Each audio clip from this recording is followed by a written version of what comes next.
कोशिश करते हैं किस तरीके से काम हो सकता है। पहले तो मैं आपको ये समझा दूं कि नेब्यूलास किसे कहते हैं। मैंने आपको बताया भी था, नेब्यूला वो होता है वास्ट क्लाउड ऑफ गैस जिसके अंदर से बहुत सारे सितारे जन्म भी लेते हैं, जैसे ओरायन नेब्यूला, और बहुत सारे मरते भी हैं, उनके रेमिनेंट्स भी पाए जाते हैं।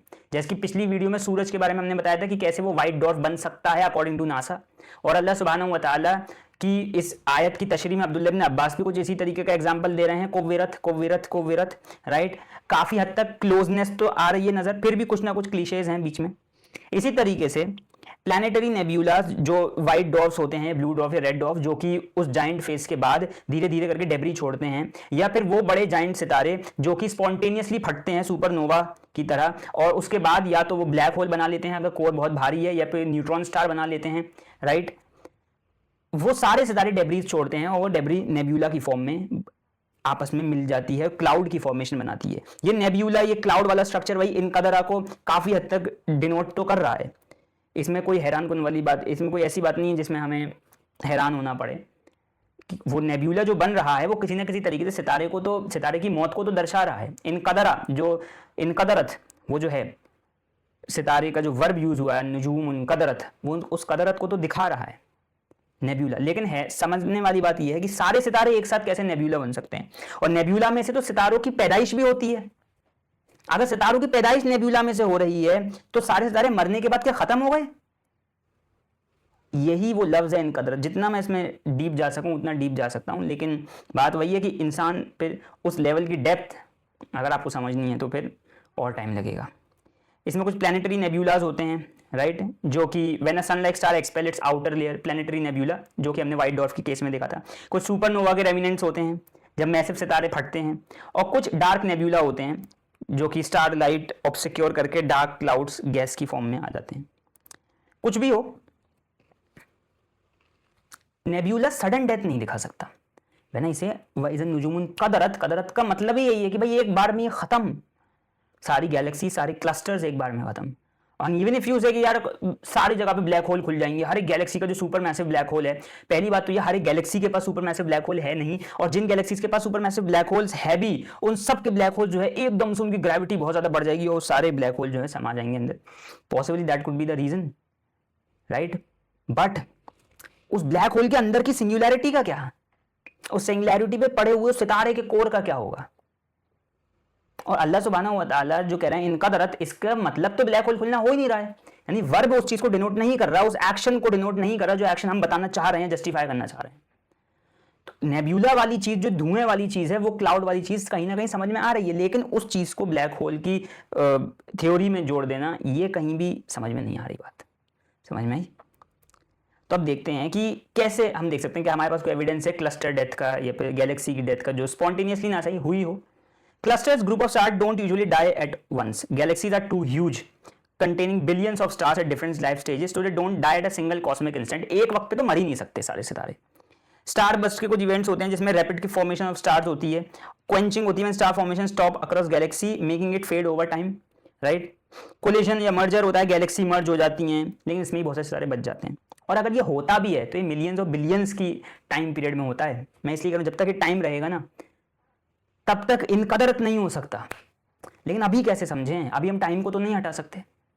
टाइम हटा देने से मैं समझ सकता हूं कि इनकदरत में टाइम की क्वांटिटी का ना होना बहुत जरूरी है, लेकिन टाइम हटा नहीं सकते। समझ में आ रही है नहीं आ रही बात? तो अब जरा आगे बढ़ते हैं। अब देखते हैं इनकदरत के आसपास का कौन सा फास्ट कैटास्ट्रॉफिक इवेंट है जो हो सकता है। Supernova, a single star explode in second scattering matter speed of 1000 of kilometres, gamma ray burst, ये सब के बारे में सकर की वीडियोस में बात कर चुके हैं।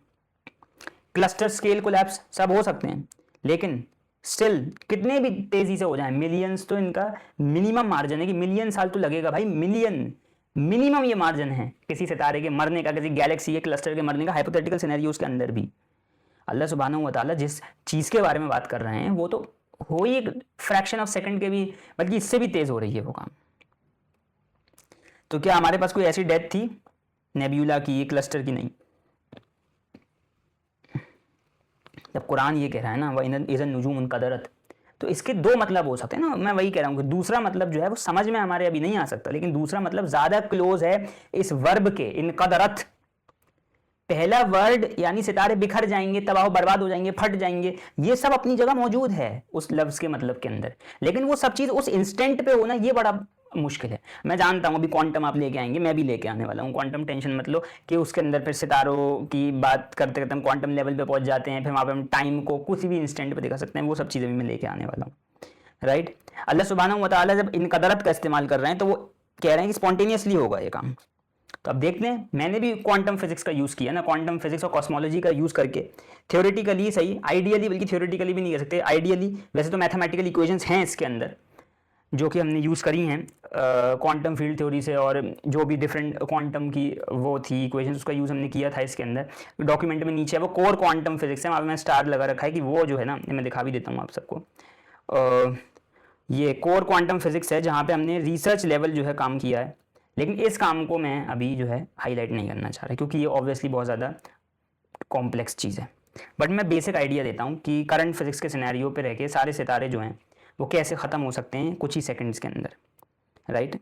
फिर भी मैं वही कहूँगा कि वह इज़न नुजूम इनकदरत में इनकदरत जो है वो एक दूसरे मतलब की तरफ ज़्यादा मैं ज़ोर देना चाहूँगा, वो दूसरा मतलब ज़्यादा इम्पॉर्टेंट है कि सितारे अपनी उस इल्यूजन से, जिस इल्यूजन में हम भी जी रहे हैं, मताउल गुरूर, इस मताउल गुरूर से निकल के अपनी असलियत में आ जाएंगे, जो उनकी असलियत है। जैसे तुम्हारी एक असलियत है, तुम्हारा एक असली घर है, तुम्हारी एक असली जगह है, तुम्हारा एक असली मकाम है, वैसे ही सितारों की भी एक असली जगह, एक असली मकाम, एक असली प्रॉपर्टी होगी, वो उसमें आ जाएंगे। वो एक ट्रांजिशन होगा इनकदरत मेरे हिसाब से, लेकिन फिजिक्स की पिक्चर को भी समझना ज़रूरी है, तो इसीलिए क्वांटम और कॉस्मोलॉजी का यूज़ हमें करना होगा। क्वांटम सिनेरियोज बड़े ही फ्लक्चुएटिव होते हैं। कुछ लोग कहते हैं कि ना जो हमारा वैक्यूम है दरअसल वो एक वैक्यूम नहीं है, यूनिवर्स जो बना है वो भी किसी एक फॉल्स वैक्यूम के अंदर कैद है। अब यहाँ पे मैं बताना चाहता हूँ कि वैक्यूम्स को फ्लक्चुएशंस कहते हैं, कि डिफरेंट फ्लक्चुएशंस होती हैं वैक्यूम्स के अंदर, जिसमें से कोई एक फ्लक्चुएशन जो है अगर वो एक्टिवेट हो गई तो वो यूनिवर्स की फॉर्मेशन ले लेगी, यानी पूरा बिग बैंग का सिनेरियो इस तरीके से रखते हैं। और ये सब असम्पशंस हैं, पहले मैं बता देता हूँ। इसकी कैलकुलेशंस इनके पास हैं, वो कैलकुलेशन स्टिल असम्पशंस पे बेस्ड हैं। इसके ऊपर एक थ्योरी है फॉल्स वैक्यूम डीके, थ्योरी कह लें, आइडिया कह लें।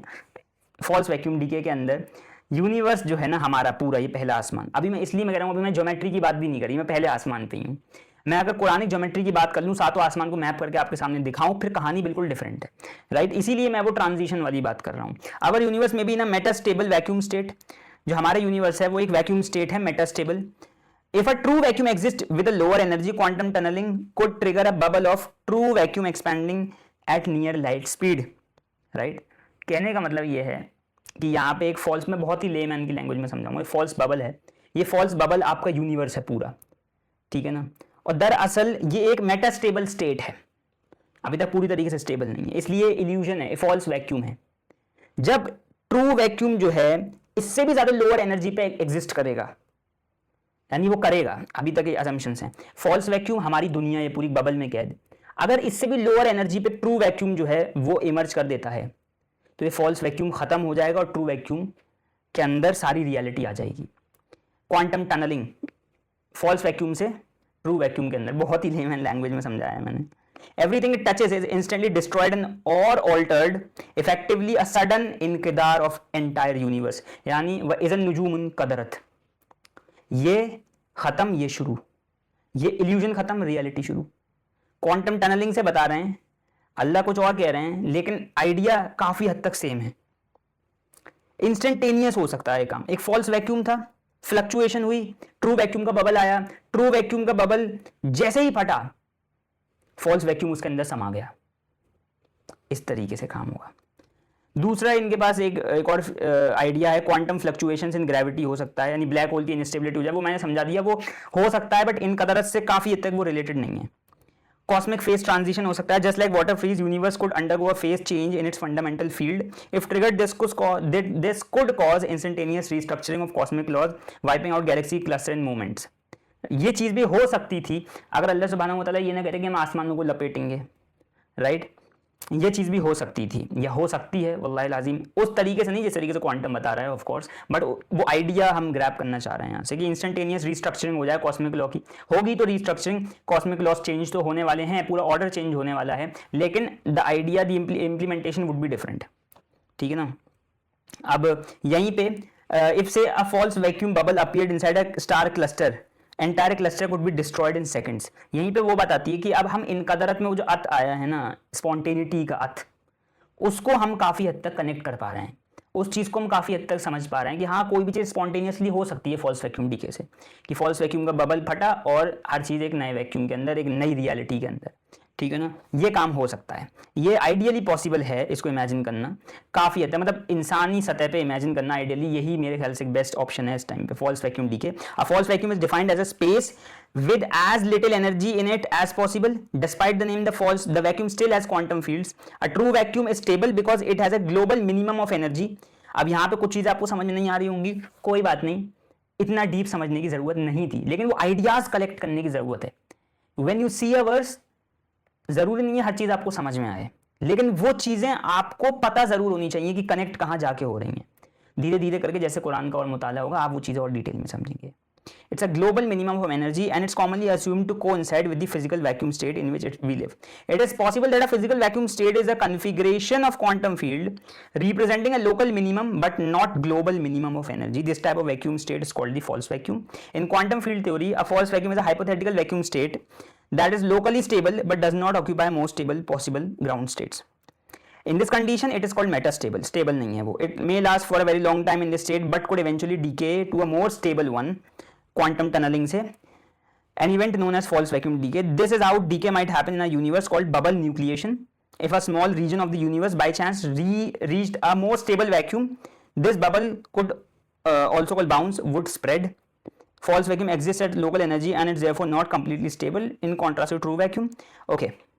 If a universe is in a false vacuum state rather than a true vacuum state, then the decay form a less stable form false vacuum to a more stable true vacuum. This could be false vacuum decay, have dramatic consequences. The effect could range a completely cessation of existing fundamental forces, elementary particle and structures comprising them to a subtle change in some cosmological parameters. Parameters mostly depending on the potential difference between the false and the true vacuum. Some false vacuum decay scenarios are compatible with the survival of structures like galaxies, stars, even biological life. अब मैं वही कह रहा हूँ, सब चीज़ें hypothetical है, इसलिए क्वांटम पे रिलाई करना इस टाइम पे बहुत ज़्यादा हमारे लिए एक बहुत मुश्किल चीज़ है। बिना क्वांटम पे रिलाई किए मैं आपको बताना चाह रहा हूँ, इनकदरत in itself is a destruction of star, ये डिस्ट्रक्शन है स्टार्स का, ख़त्म होना ही है स्टार का, लेकिन उस फेज से यानी दुनिया के उस फेज से जहाँ पे स्टार्स की स्पेशल प्रॉपर्टी थी, वहाँ से अब उनका चेंज होना और रोज़े आखिरत यानी डे ऑफ जजमेंट के अंदर जो उनकी प्रॉपर्टी होगी उसमें उनका शिफ्ट होना, दिस इज इनकदरत इन इट सेंस। और इसको फॉल्स वैक्यूम डीके से हम समझ सकते हैं। True vacuum bubble would appear, तो वो लेस स्टेबल है इसलिए वो मोस्ट स्टेबल जगह जाने की कोशिश करेगा। क्वांटम टनलिंग से वो ट्रू वैक्यूम के अंदर एक ऑल्टरनेट रियलिटी बन सकती है, या तो पूरी फिजिक्स चेंज हो सकती है, सब कुछ खत्म हो सकता है, एवरीथिंग कुड बी पॉसिबल, क्योंकि ये सब चीज़ें थ्योराइज्ड हैं, यानी यू कैन से आइडिया है। वल्लाहि लाजिम हम नहीं जानते सब चीज़ें क्या हैं। यहाँ से आगे कोर क्वांटम फिजिक्स है। एक तरीके से डायग्राम आप ये देख लीजिए, ये फॉल्स वैक्यूम डीके का एक डायग्राम है। समझ में तो किसी के भी नहीं आएगा ऑफ कोर्स, क्योंकि ये बहुत आगे की चीज़ है। और आई होप आप में से कोई भी, मैं PDF डाल दूंगा डिस्क्रिप्शन में, आई होप आप में से जो भी फिजिक्स के स्टूडेंट हैं वो इसके ऊपर डीप रिसर्च करें, रिसर्च पेपर्स लिखें, बुक्स लिखें। This is just an idea, ये एक आइडिया है, you can defy this, you can create a new one. आप उस चीज़ को और डेप्थ में, जितना डेप्थ में जाके लिख सकते हैं लिखें। This would be beneficial for the Umma, Muslim Umma. Okay, तो ये हमने चीज़ समझ ली, बहुत डीप चीज़ थी, बहुत eight the end of the day व इज़न नुजूमुन क़दरत, ये एक सेपरेशन अथ, इसका मतलब क्या है? इसका मतलब यही है कि सितारे अपनी चमक खो देंगे, धुआं हो जाएंगे, धुआं हो जाएंगे, यानी चमक भी खो देंगे और गिर जाएंगे अपनी उस पोजीशन से जहाँ पे वो थे। इसको हमने कुछ क्वांटम फिजिक्स से होली कुरान को हमने जोड़ने की कोशिश की। ये नहीं कर रहे हम प्रूव कर रहे हैं, माज़अल्लाह, वो काम हम अभी नहीं कर सकते, क्योंकि फिजिक्स की ग्राउंडिंग्स इतनी शैलो हैं इस टाइम पे कि कुरान को उसके ऊपर रख के फिर उस चीज़ को थ्योराइज करना बहुत ज़्यादा मुश्किल है। तो पहले हमें कुरान जो कह रहा है वो समझना होगा, उसके अराउंड हमें उसकी फिजिक्स बिल्ड करनी होगी, एंड फिर वहाँ से हम ये कह सकते हैं कि हाँ ये है वो फिजिक्स जो कुरान दे रहा है। And that would be totally different, that could be totally different, क्योंकि यहाँ पे काम बहुत ही डिफरेंट तरीके से होता है। At the end of the day Allah knows better, वल्लाहिल आज़ीम। और मिलता हूँ आपसे अगली वीडियो में, जहाँ पे हम बात करेंगे वह इदल जिबालु सुय्यरत, और जब पहाड़ चला दिए जाएंगे। इसके बारे में कुरान भी बहुत ज़्यादा जिक्र करता है और काफ़ी हद तक एक बहुत नॉर्मल फिनोमेना है जिसको हम साइंटिफिकली चेक करने वाले हैं। तो मिलता हूँ आपसे अगली वीडियो में, तब तक के लिए अगर आपने सकर की प्लेलिस्ट नहीं देखी तो यहाँ से देख लें। मालिक यौमिद्दीन से पहले जो हुआ यानी कॉस्मिक जर्नी सूरह फातिहा में क्या हुआ वो यहाँ पे देख सकते हैं। और मल्टीवर्स के उस आइडिया जिसको गलत तरीके से प्रूव किया जा रहा है कुरान से, उसके बारे में क्रिटिकल एनालिसिस वो आप यहाँ से देख सकते हैं। तो आपसे मिलूँगा अगली वीडियो में, तब तक के लिए अल्लाह हाफ़िज़।